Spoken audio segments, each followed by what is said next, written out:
Ever wondered how a tiny zipper can hold your bag closed so strongly, even when the bag is packed? It looks simple, just two strips and a small slider, but inside is a clever mechanical locking system that turns separate teeth into one strong, flexible chain. Today on Knowledge Hub, we are looking at how this tiny mechanism keeps your bag tightly closed under pressure, yet opens smoothly with just one pull of the slider.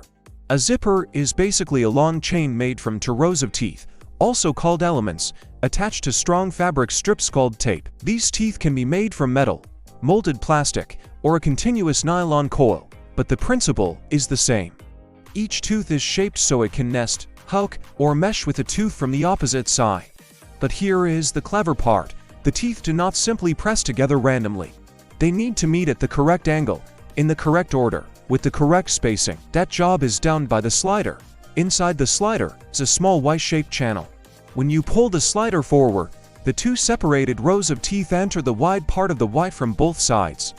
As they move through the narrowing channel, the slider guides them closer and closer together. The teeth are slightly offset from each other, so one tooth from the left side slots between teeth from the right side. Then the next one locks in, then the next one after another. In other words, the slider is like a tiny mechanical guide rail that forces hundreds of small parts into perfect alignment. Once the teeth are interlocked, they form what is called the zipper chain. And this chain is strong because the load is distributed. When your bag is full, the force is not held by one tooth alone. It is spread across many teeth along the zipper line. Each tooth only carries a small part of the total pulling force, and because the teeth are hooked into each other, a sideways pull actually pushes them harder into their lock geometry, instead of easily separating them. This is why you can pull on a closed zipper from both sides and it usually stays shut. The teeth are not being held together by glue, magnets, or friction alone. They are held by shape. It is mechanical interlocking. The geometry itself is doing the work, but then why can the zipper open so easily when you pull the slider back? That is because the slider attacks the zipper from the only direction where the teeth are weak, one by one, at the correct angle. When you pull the slider in the opposite direction, a wedge inside the slider moves between the interlocked teeth. Instead of trying to rip the whole chain apart at once, it separates each pair of teeth individually. This is the same reason opening a zipper feels smooth. You are not breaking a strong chain all at once. You are unlocking hundreds of tiny joints in sequence.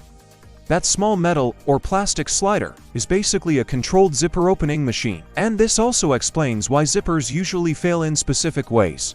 If the slider becomes loose or stretched, it may stop squeezing the teeth together tightly enough, so the zipper starts separating behind it. If one tooth is bent, broken, or out of position, the chain can no longer mesh properly.